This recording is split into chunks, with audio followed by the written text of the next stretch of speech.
podcast is brought to you by LMU Munich. So let's start off. If you look at the handout, we've got the liar sentence there at the top, number one, sentence not true. Three principles that you need in order to derive a paradox. You don't derive the paradox, obviously, from the liar sentence. You derive the paradox from reflecting on the liar sentence. And those principles are, now this formulation is, I think, kind of starting to become standard. T in is the conditional if P, then P is true, and T out is the conditional if P is true, then P, and then you also have to have the substitution rule as well, just pretty much any kind of predicate you expect to obey a substitution rule. So the liar is really just one paradox associated with truth. It's certainly the best known paradox associated with truth, but it's by no means the only paradox associated with truth. Curry's paradox involving a conditional, Yablow's paradox involving multiple, actually infinite sequence of sentences. Those are also well known, and you derive contradiction from reflecting on those sentences or sets of sentences by using these principles as well. There are also many, many other paradoxes associated with truth that aren't fortunate enough to have names. Harvey Friedman and Michael Sheard in a 1987 paper decided to look at 12 principles, and they proved either all of the consistent sets of those 12 subsets of those 12 principles, and also gave counterexamples to any of the inconsistent sets. So what you see in the diagram there on the first page of the handout is that top line is an inconsistency between T in and T out. I'm just taking T sub as I took for granted there. But there are 16 other paradoxes in there, as you can see, not fortunate enough to have names, that obtain between these various principles. So when you think about trying to formulate a theory of truth that is as close as you can get to what we would expect a theory of truth to be, it's a minefield. It's extremely difficult to come up with more than just 3 or 4 or 5, 6 principles, when really there are many, many principles you would want to have. And that's just 12 really basic principles. If you want to throw in more complicated principles involving conjunction, disjunction, and so forth, it looks even worse than this. You can imagine the diagram there, right? So I'm going to refer to all of these as Aletheic paradoxes. Aletheic will be a term that I'm using as just meaning pertaining to truth. And if you look on the next page of the handout, I want to classify approaches to the Aletheic paradoxes by making a distinction between philosophical approaches, which say something about our natural language truth predicate. Me being an English speaker, I'm going to focus on the word true. And philosophical approaches also say something about where the reasoning goes wrong or what happens in the paradox. Usually any of these Aletheic paradoxes can be formulated by saying, from intuitively plausible principles via intuitively plausible steps, we reach an intuitively unacceptable conclusion. So a philosophical approach will say what's gone wrong in the paradoxical reasoning for any one of these Aletheic paradoxes. A logical approach, on the other hand, specifies a non-trivial combination of logical principles, principles associated with the derivability operator, the single turnstile, and our logical connectives, negation, conjunction, disjunction, conditional, along with principles that truth obeys. So a logical approach says, here's a non-trivial combination of principles for truth and a logic. Right? So if you look at philosophical approaches, oh wait, before I do that, I want to say that this being the Center for Mathematical Philosophy, then I should say something about the connection between the two, which I think really fits in well here. I think of the connection between a logical approach and a philosophical approach as a mathematical structure, a logical approach, which is almost always formulated for some artificial language that has an exactly specified syntax and so on. And the philosophical approach provides the empirical interpretation of that mathematical structure, how it applies to or illuminates or explains or predicts some phenomena associated with natural language, which is a natural phenomenon. Okay, so So the connection between philosophical and logical approaches is a logical approach is essentially a mathematical structure, and a philosophical approach tells you how to apply it. Okay. Among the philosophical approaches, I've listed a couple here. We have a view that I'm calling a monster barring view. There are many different monster barring views. One says that just pick the liar paradox as our example. It would work for any of the different Aletheic paradoxes. We'll just go with the liar. One monster barring view says that the liar sentence is not well formed, so it's not even really a sentence, right? Another view says that the liar sentence is not meaningful. Another says that it's not assertable. Another says that it's not supposable. All of these monster barring views attempt to find something wrong before the liar reasoning even gets going, right? And there are endnotes that you can look at if you want for references to bits of the literature. I didn't put a big bibliography on here. I figured that was going to be too cumbersome. And so if there's some reference that you don't know, then ask me and I'll tell you what it is. So after the monster barring approaches, we have an intentional approach. This was proposed by Brian Scharp in the early 1970s. And I think John Woods can be thought of as an intentional theorist as well. So this is denying substitution, the idea that you can have P equal Q, but P is true and Q is not true. That's a really tough view to defend, and it hasn't had a whole lot of support. The epistemicist view is one that's kind of a strange view. Horwich hinted at it in a couple of publications, and then in a recent, I think 2011 book, went ahead and advocated it. Greg Restall has written a couple of pieces on this as well. The idea for an epistemicist is that one of the principles, or more than one of the principles associated with truth, is wrong and fails, but we can't figure out which one it is. We're incapable, physically incapable of figuring out which one it is. So the epistemicist doesn't really give you, it doesn't tell you what the culprit is, and the reasoning just says that there is some culprit and we can't figure it out. It's supposed to be analogous to epistemicism as an approach to the Sorieties. Ambiguity view says that truth predicates are ambiguous, and the problem in the reasoning is an equivocation.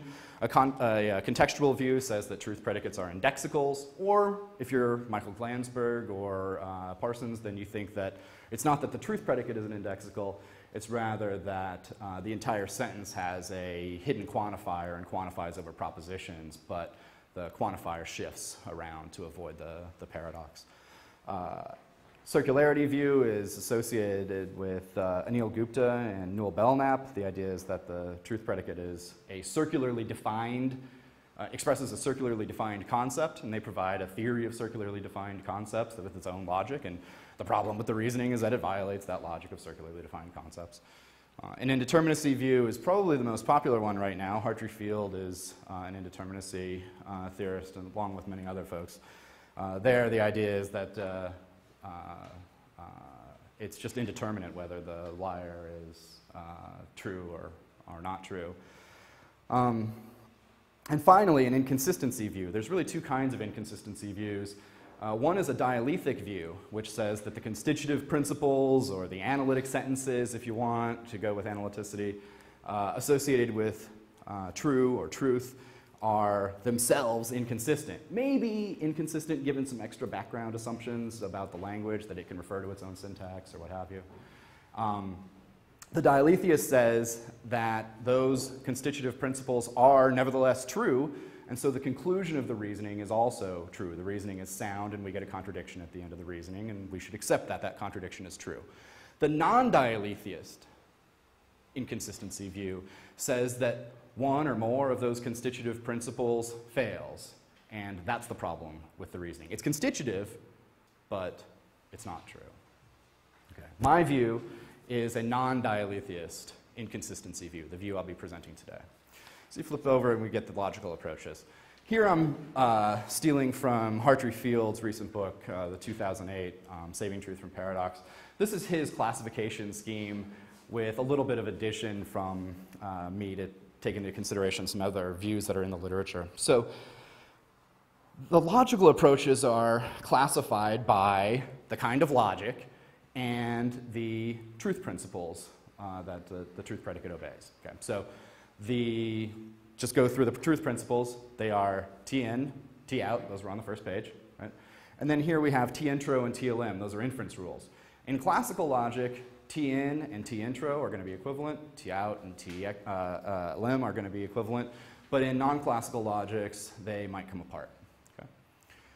The logical side, we've got really 5 options. Classical logic, all the standard introduction and elimination rules for each connective, plus the meta rules and the structural rules governing the derivability operator. Weakly classical logic has all the inference rules, but not the meta rules, and it does have the structural rules as well. So in a weakly classical view, you do not have conditional proof, you don't have reductio, you don't have reasoning by cases. In a paracomplete logic, you don't have excluded middle. Typically, you do have double negation elimination, which distinguishes it from an intuitionistic logic. And there are lots of other classical features that you have to give up for a paracomplete view. It's a fairly weak logic. A paraconsistent logic does not have ex falso, and there are also other classical rules or features that you have to give up. Now, then the final one is a substructural logic, one that has all the standard inference rules and meta rules, but not all of the structural rules for the derivability operator. So there is a little bit of overlap between these logics in the sense that some paraconsistent logics are also substructural. I'm thinking of Ross Brady's logic here in his 2006 book. All right, so let's look at combinations of truth principles and logics. First one is a classical glut. That's classical logic, T in, but not T out. There is nobody I know of who endorses this, but it's a position in logical space, and it's there. Field talks about it in his 2008 book. Classical gap is classical logic, T out, but not T in. Tarski's view, the axiomatic theory KF, the axiomatic theory VF, and any of the outer inductive theories presented first by Kripke in the 75 paper fit in this category. Classical symmetric has classical logic and neither T in nor T out. Van Meege's theory fits in here. There's a bit of controversy about how to classify Van Meege's theory in the literature. This is the right way to classify it. Field classifies it as a weakly classical view, which is wrong. And J.C. Beale classifies it as a paracomplete view, which is also wrong. It's a classical symmetric view. Another classical symmetric view is the axiomatic theory FS, named after Friedman and Scheer. They advocate that in their 1987 paper, and also Volker Halbach tentatively advocates it in his most recent book on axiomatic theories of truth. My view, yes, sir? Yeah, the boss intro elimination. Yes, you have T lim. Sorry. Classical symmetric doesn't have T intro or T lim. It doesn't have T in or T out. No, so that you have to distinguish between T intro and the derivability rule, okay? So what do you mean by T intro? Friedman and Scheer don't. So Friedman and Scheer mean if provable P, then provable P is true. That's T intro. But that's not what I mean by T intro. By T intro, I mean the inference rule that you can use in categorical reasoning or in hypothetical reasoning, right? So you can always infer P is true from P, even under assumptions, right? You don't have to have already proven that P, okay? So a derivability rule is familiar from modal logic, like the rule of necessitation, right? That's a derivability rule. T intro is not a derivability rule. A derivability rule says if single turnstile P, then single turnstile P is true. And it's much weaker than T intro, okay? So in a weakly classical logic, you can have T intro and T lim, but you don't have a deduction theorem, so you don't get T in and T out, okay? You don't have conditional proof. You do have modus ponens, but you don't have conditional proof, so you don't get a deduction theorem. I haven't listed the derivability rules. Van Meege has the derivability rules. FS has the derivability rules. But if you look back at the paper, they're really clear about what they mean by T intro and T lim, and those are derivability rules, not the inference rules. Yeah. It's really important. I think it really is, yeah. Everybody Everybody messes this up. Means the same as Friedman Shears, Yep. Halbach, Horston, Yep. means the derivability rule. And the only person who doesn't is Field, and he's confused everybody by using the wrong terminology. Good, yeah. I That's mean, what I'd say.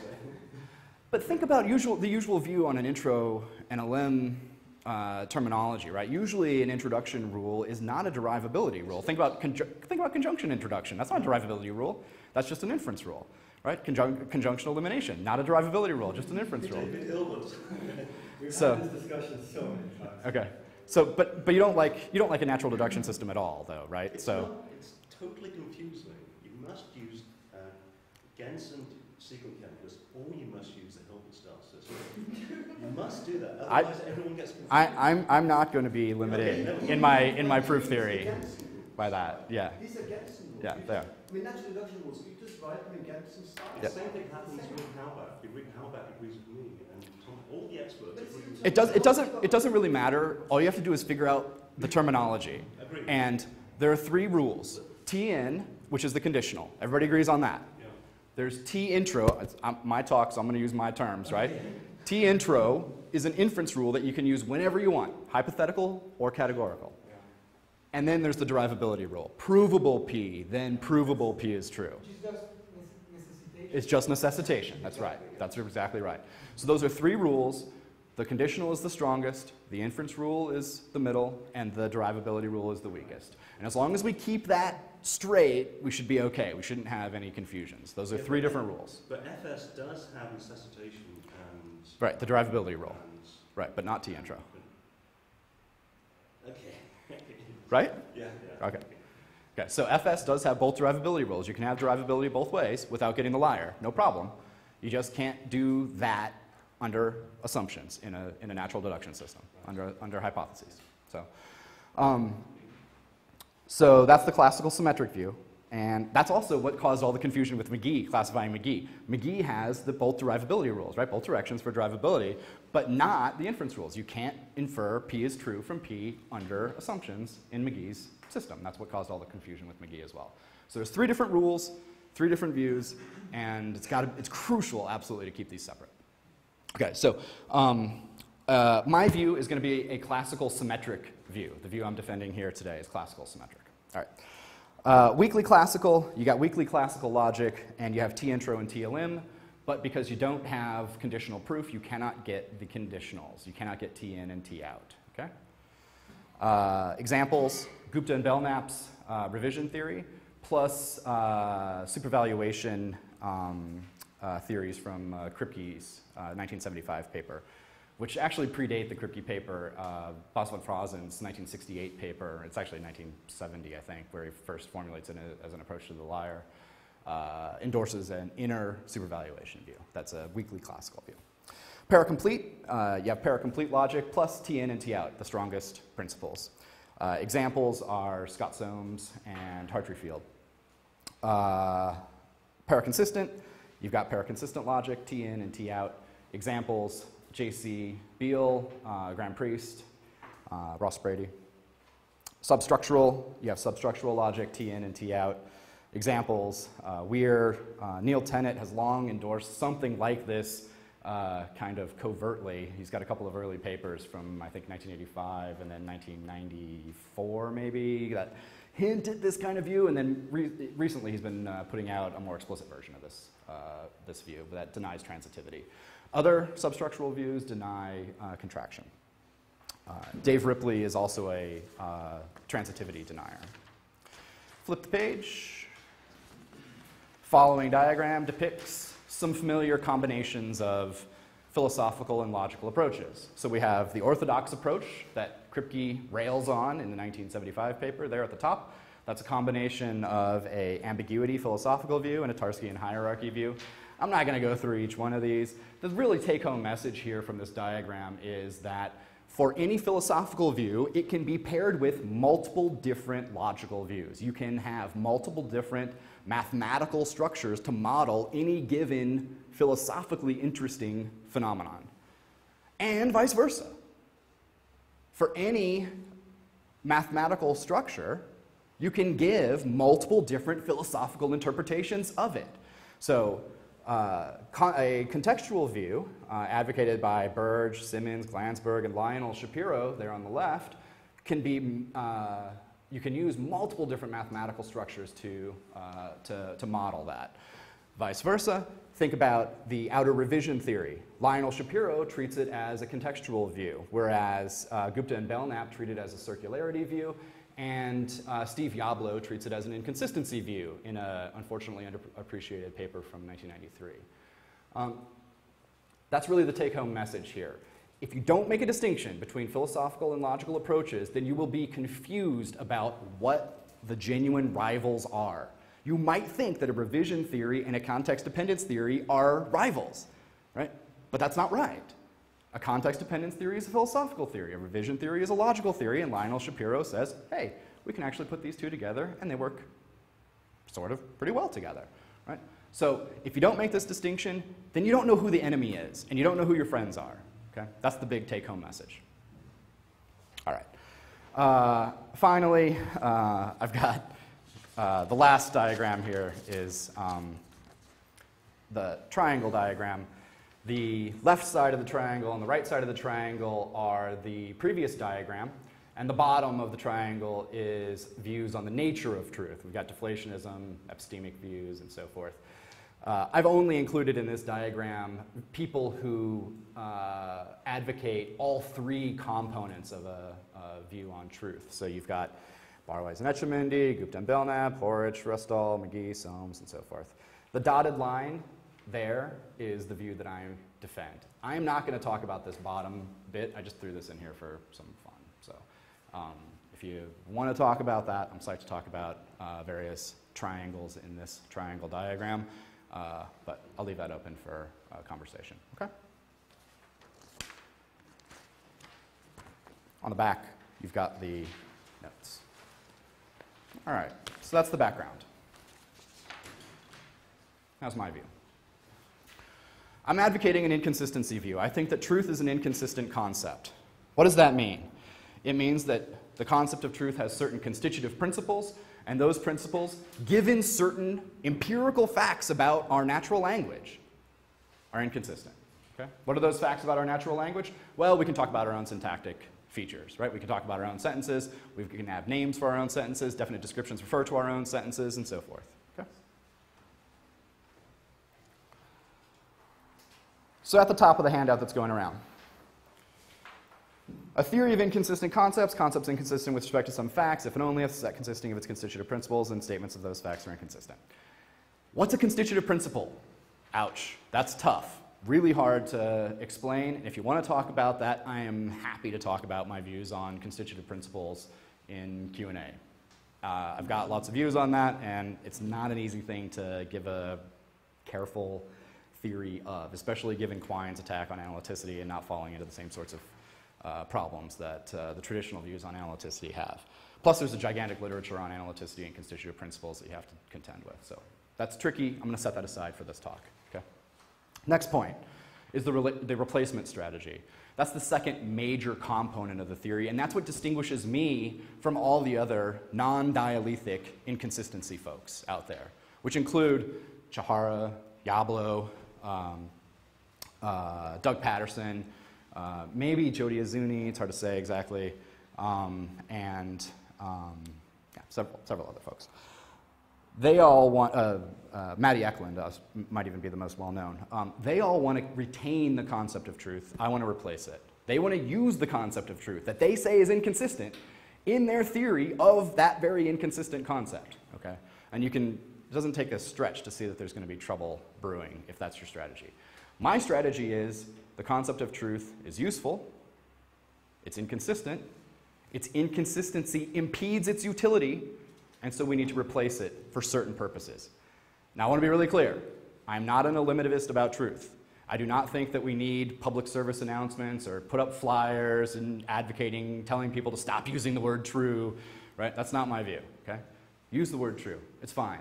This replacement will not affect the vast majority of people. It will only affect people who want to use the concept of truth to do something like give a semantics for an expressively rich language, okay? So I'm not saying give up the concept of truth. I'm saying augment, add to our conceptual scheme with some replacements. Then use those replacements for certain purposes. Okay? If you're at the grocery store and you want to have a conversation about whether somebody's trustworthy, use truth. It's great. Doesn't matter. Right? Okay. As a replacement theorist, I need to present two theories. Okay? I need a prescriptive theory, which tells you how to change our conceptual scheme and our linguistic practice. And I need a descriptive theory that tells you about our concept of truth and our truth predicate in our linguistic practice as it is now and as it will be after the replacement. Crucially, neither the prescriptive theory nor the descriptive theory rely on the concept of truth. Okay? Neither of them rely on the concept of truth. All right, so first, the prescriptive theory. Why first, that one? Because my descriptive theory is going to use these new concepts. Okay, so I have to give you the prescriptive theory first. So here it is. What are the most obvious constitutive principles for truth that together cause the problem? Well, T in and T out, right? So split those up. T in goes with one concept, T out goes with another. The T in concept call ascending truth. That's just an homage to Quine's claim that truth is used as a device of semantic ascent. Right? We ascend to talking about language instead of talking about, say, snow or what have you. Okay? T out called descending truth. The concept that obeys T out called that descending truth. All right. What's the relationship between ascending truth and descending truth? Well, we know already, just from what I've said, that if a sentence is descending true, it's ascending true. That's easy to prove. Okay? So descending truth is stronger. Ascending truth is weaker. Descending truth is actually stronger than, saying that P is descending true is stronger than asserting P. Saying that P is ascending true is slightly weaker than asserting P. What's the relationship between ascending and descending? My view is that we should go with duality. So P is descending true if and only if it's not the case that not P is ascending true. Ascending and descending truth, therefore, have the same relationship as possibility and necessity, as obligation and permission. They have this modal flavor to them. All right, one final bit before we get to the theory. It would be really nice to have descending truth not just obey the T out rule unrestrictedly, but also obey a version of the T in rule in restricted contexts. And it would be really nice to have ascending truth obey not just the T in rule unrestrictedly, but also obey some instances of the T out rule in certain contexts. Okay. Call the sentences for which you can go either direction, T in or T out, on either of those concepts, safe. Okay? Now, I'll give you an axiomatic theory of ascending truth, descending truth, and safety. There it is. Call it ADT for ascending and descending truth. D1, just right off, there are redundancies in this axiomatic theory. It's not an elegant axiomatic theory, and that's on purpose, and I'll talk about why that's on purpose in a little bit. Okay? So D1 is just the T out rule. D2 is a rule about descending truth and negation. D3 is a rule about descending truth and conjunction, and disjunction. Logical truths are descending true. Mathematical truths are descending true. I just use PA, piano arithmetic there. It doesn't matter. You could go ZFC if you wanted to. There's no difference for the theory. And all the axioms of ADT are descending true. That's going to be crucial for avoiding revenge paradoxes later on. Ascending truth obeys T in. It relates to negation, disjunction, conjunction. All logical falsities are not ascending true. All mathematical falsities are not ascending true. M1 is just duality. P is descending true if and only if it's not the case that not P is ascending true, vice versa. Safety is easily defined as descending truth or not ascending truth. Okay? And there we get the opposite rules. If P and P is safe, then P is descending true. If P is ascending true and P is safe, then P. And the substitution rules as well. When you say something is the theorem of pH, you mean the extended language? The language extended by what? By the D and the Yes, A. absolutely. Yep. So mix the ascending and descending truth predicates with whatever bits of the language you want, and it still works. Yes. Doesn't the safety predicate satisfying the activity and necessitation, so the molecules No, but it's tricky how to get away from that. So the way to avoid Montague, you're talking about the second version of Montague's, right? So that you've got... necessitation of activity. Oh, no, it doesn't have necessitation at all. Neither of these have either direct... So The safety predicate. So if P, then P is safe? No. You have from if P is safe. Provable P, then provable safe? The conditional.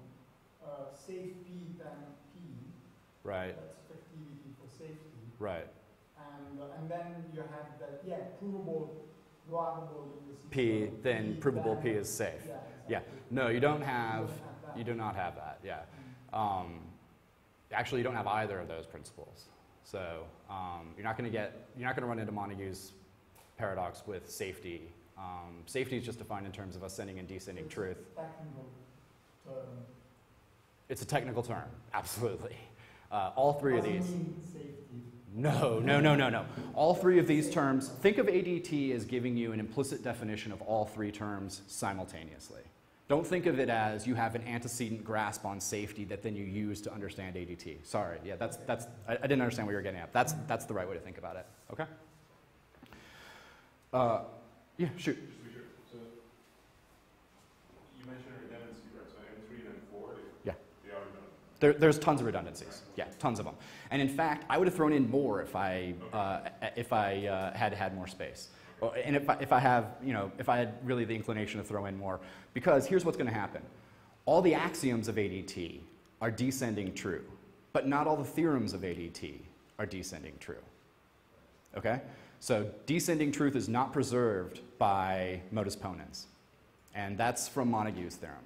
So if the logical truths are descending true, it obeys T out.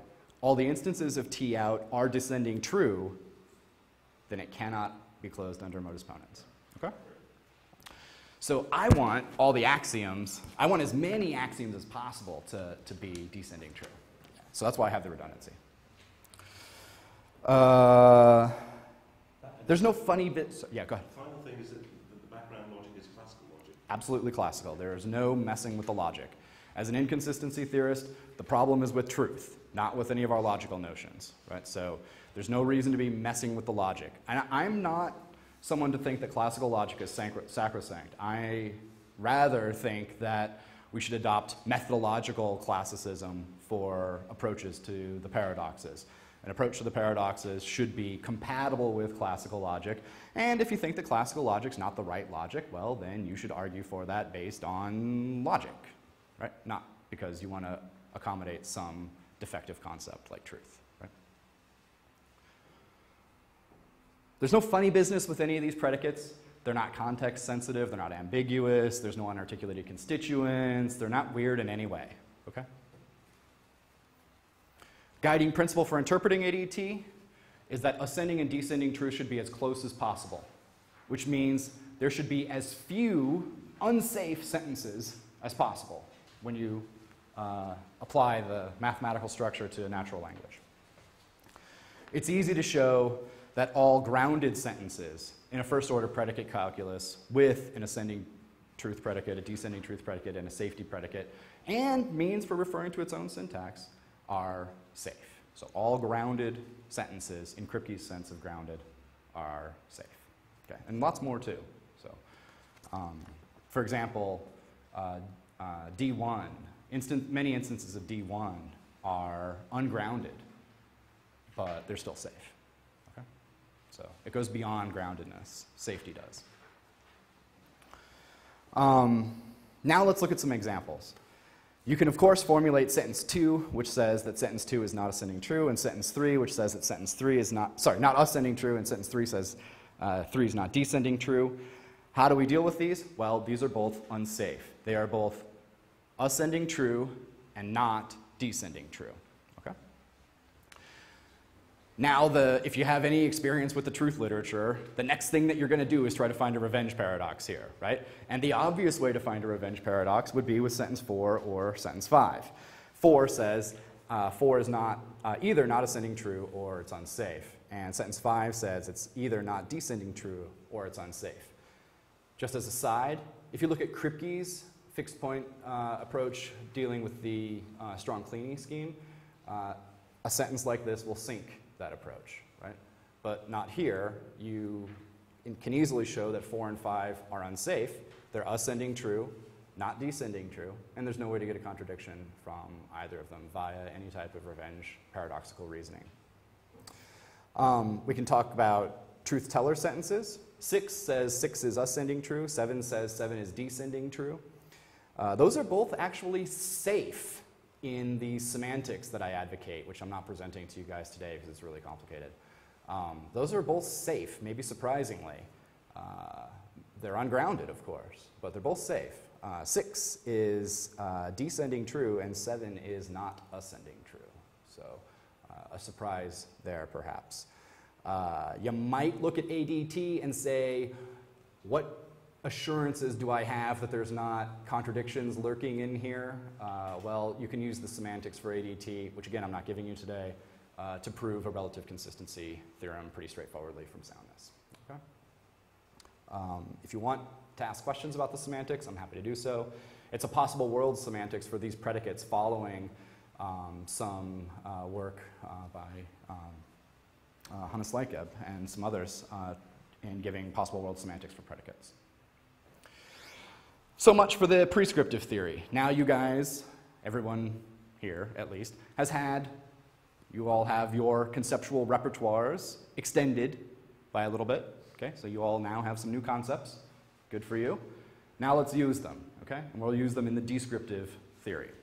The descriptive theory says that truth predicates are assessment sensitive. Now, what does that mean? Well, over the last decade, there's been a tremendous amount of work on epistemic modals, predicates of personal taste, and many other kinds of natural language expressions that have been extremely difficult to provide semantics for. John McFarlane and Peter Lazarson and several other people have advocated an assessment sensitivity view for these kinds of expressions. Here's how it works. An assessment sensitivity theorist says that these words are invariant. They have the same content in every context of utterance. But their extensions are not invariant. Their extensions shift from context of assessment to context of assessment. Not context of utterance to context of utterance. Context of assessment to context of assessment. Okay? So let's do an example. Let's flip it over. Let's look at the word tasty. A contextualist about tasty says that tasty is just an indexical. All right, so when I say tasty, I mean tasty for me. When you say tasty, you mean tasty for you. In my example, I've got Cletus and Brandine talking about possum, right? Cletus says possum is tasty. He means it's tasty for Cletus. Brandine says possum is tasty, and she means it's tasty for Brandine. That's what the contextualist says about tasty. The assessment sensitivity theorist, on the other hand, says that they both mean exactly the same thing. They both express exactly the same proposition, that possum is tasty. Okay? But that proposition might have different truth values in different contexts of assessment. From Cletus's standard of taste, that proposition might be true. But from Brandine's standard of taste, that same proposition might be false. So the sentence, possum is tasty, gets a truth value as used in a context of utterance from a context of assessment. That's the only way it gets a truth value. Okay? When you formulate the assessment sensitivity view, do you talk of ascending truth or descending truth? Yes. Of the inconsistent. Yes, that's where I'm going right now. Yep, I'll be right there in just a sec. I just want to do a little bit more on this, and I'll go right to the truth part. I mean, so in Satan's view, when you say that the truth value of an utterance depends on the context of Assessment. Yes, not the context of utterance. Yeah. Yep. Is When you say the truth value, I mean Yes. the ascending truth value and the descending truth value. Exactly. Yeah. Yep. So I don't attribute truth values to sentences, right? Because I'm a replacement theorist. I attribute ascending truth values and descending truth values to sentences. So look at the diagram below here. I'm following basically, I'm following Kaplan and Montague to some extent, but Pradelli in his 2005 book lays out this sort of scheme very well. We have three different parts for what are normally thought of as a semantic theory. We've got a pre-semantics, which takes a sentence uttered in a context and outputs a clause, which is usually just a logical form, but it might be something more complicated. It might be a tree, or it might be some sort of grammatical form or something like that. And an index. An index just has information about the context of utterance, like the speaker, the time, place, salient objects, and so forth. Right? The semantic theory proper takes the clause and the index as input, provides a character for the clause, uses the index, perhaps, to get a content from the character, and a truth value from the points of evaluation. The points of evaluation are worlds, times, if you go one way on tense. Times don't go in the points of evaluation if you go a different way on tense. See Jeff King's 2003 paper on tense for how to think about time in points of evaluation. None of that will matter for me. A T distribution is a function from points of evaluation to truth values. Right? And that's what a semantic theory proper outputs, a T distribution. A post-semantics takes the T distribution as input and outputs a truth value for the sentence uttered in the context of use. Okay? If you're an assessment sensitivity theorist, then you have to change this diagram a little bit. And the post-semantics outputs a truth value of the sentence at the context of use from a context of assessment. And you need extra parameters in your points of evaluation in order to do that. Okay? So for example, the points of evaluation in this little diagram, if you're an assessment sensitivity theorist about tasty, will not just have worlds and times, they will also have standards of taste. And you pull the standard of taste from the context of assessment, not the context of use. Okay? So far, so good. Oops. All right. Notice what is output by the post-semantic theory. Truth value of a sentence from a context of use, or at a context of use from a context of assessment, perhaps. I can't do that, right? I don't want my post-semantic theory to use our inconsistent concept of truth, right? Instead, we need to replace the concept of truth in the post-semantics with ascending truth and descending truth, which means we have a slightly more complicated post-semantic theory. It outputs an ascending truth value and a descending truth value for the sentence. Okay? So let's look at all three parts. Pre-semantics, easy. Truth predicates are univocal. There's no funny business there, right? So they're not ambiguous. They're one-place predicates. There's no unarticulated constituents. There's nothing funny going on. All right? That's easy, pre-semantics. The semantic theory requires 2 extra slots in the points of evaluation. Now, at this point, you should say, whoa, why? Why 2 extra slots? Here's why. We need an Aletheic value parameter to tell us whether we are giving ascending truth values or descending truth values to the sentence in question. And we need an Aletheic standard parameter to give us a reading of the truth predicate in the sentence in question.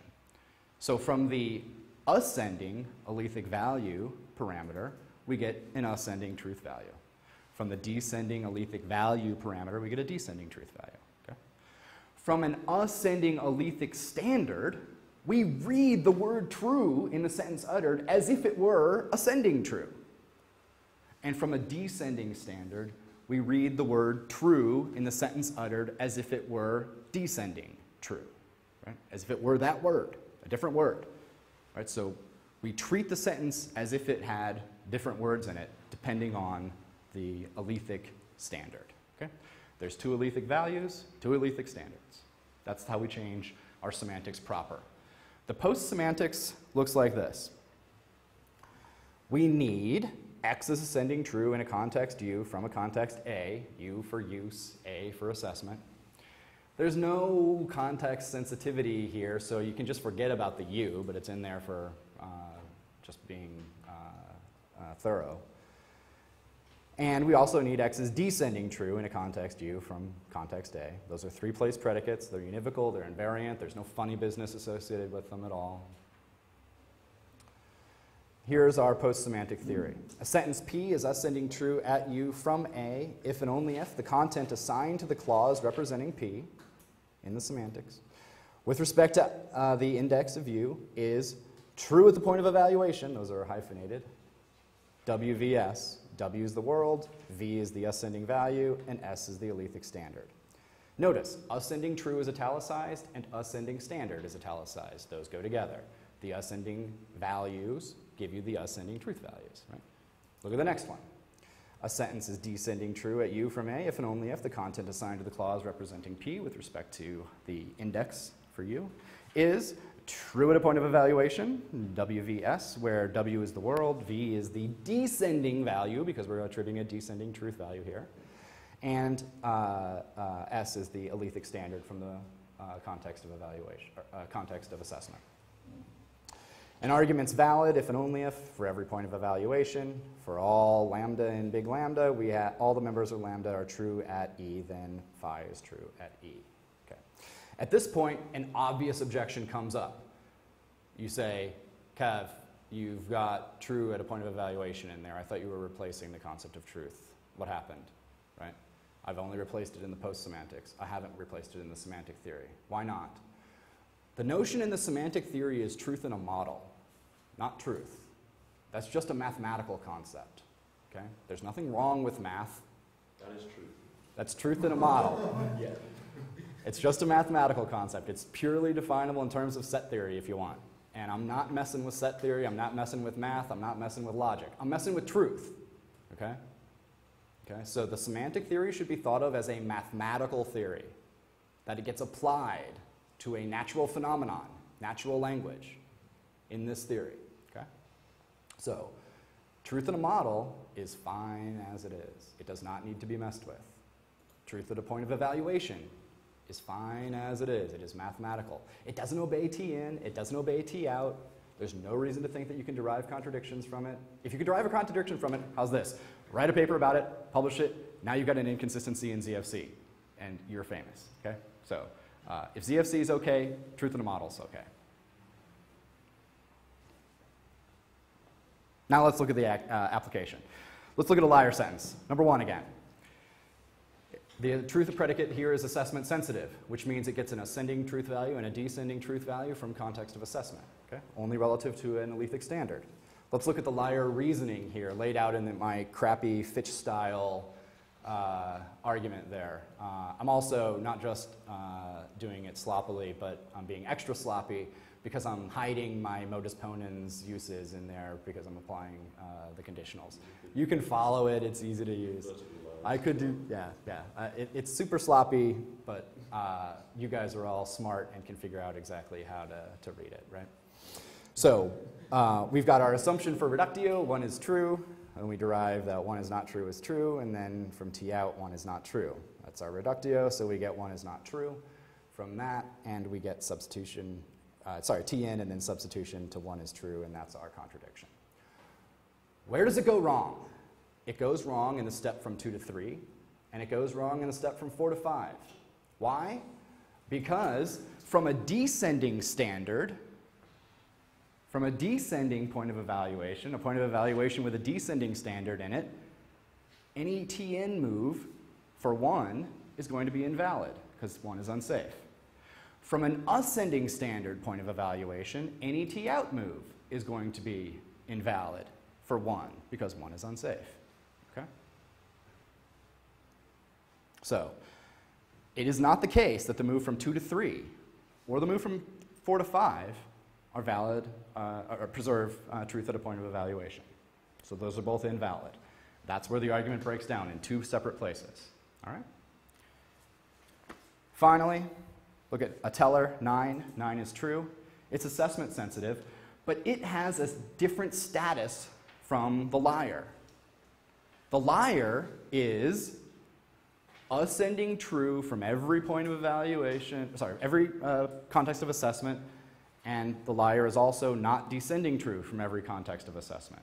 What about 9? 9 has this separate status. It is descending true from ascending standard points of evaluation, so ascending standard context of assessment, and it is not ascending true from descending context of assessment. Okay?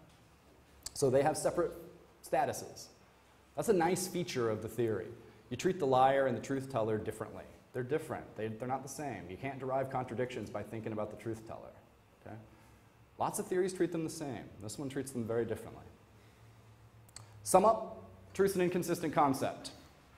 Truth should be replaced for certain purposes by a team of concepts: ascending truth, descending truth, safety. It should not be eliminated altogether. In fact, the vast majority of the people on Earth will never have an occasion to use ascending truth or descending truth. You just don't need it. It doesn't cause problems, right? It works in practice. Can you figure out an example where you were tripped up in some communication because of an Aletheic paradox? Except for in a philosophy colloquium. Probably not, right? If you're trying to talk about pretty much anything, the paradoxes don't bother you. People don't need to replace the concept of truth for the most part. It's only for certain purposes. ADT is the rudimentary theory of ascending and descending truth. What does rudimentary mean? It means any theory of ascending and descending truth should have ADT as a sub-theory. But I don't want to say it's the theory of ascending and descending truth because there's lots of stuff that you might want to add to it. For example, quantifier principles. Right? You might want to add all sorts of equivalence principles. Right? Like, P is descending true if and only if it's not the case that not P is ascending true is descending true. Right? You want to add that stuff to it, probably. But I didn't do that because I just wanted to get across the idea as simply as I could. Truth predicates are assessment sensitive. The semantic theory for true employs two non-standard parameters, the Aletheic value parameter and the Aletheic standard parameter. The Aletheic value parameter is there because we've replaced truth in our post-semantic theory, and we've now got basically two post-semantic theories. One gives you ascending truth values, one gives you descending truth values. The Aletheic standard parameter, on the other hand, is in the points of evaluation because truth is assessment sensitive and only gets a ascending truth value or a descending truth value from a context of assessment. The semantics for true are meant to be used by those of us, and you guys are in the know now, by those of us who know that truth is an inconsistent concept when we go about trying to interpret someone who is using the concept of truth. Now, that might be one of us, but it might not be.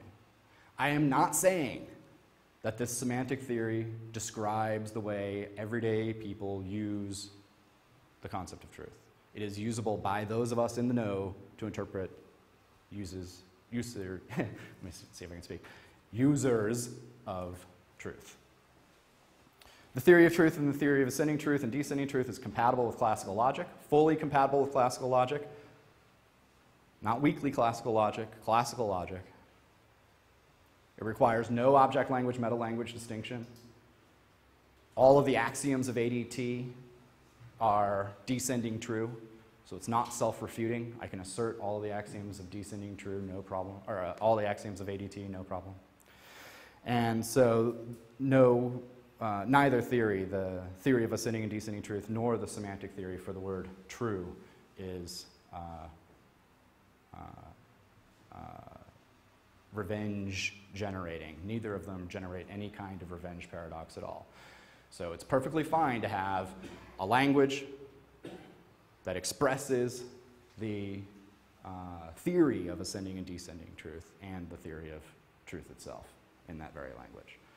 You don't need any kind of expressive resources at all. Throw whatever you want in that language and you will not get a problem, unless you throw something obviously crazy in there like tonk or whatever. Right? That's it for me. Thanks.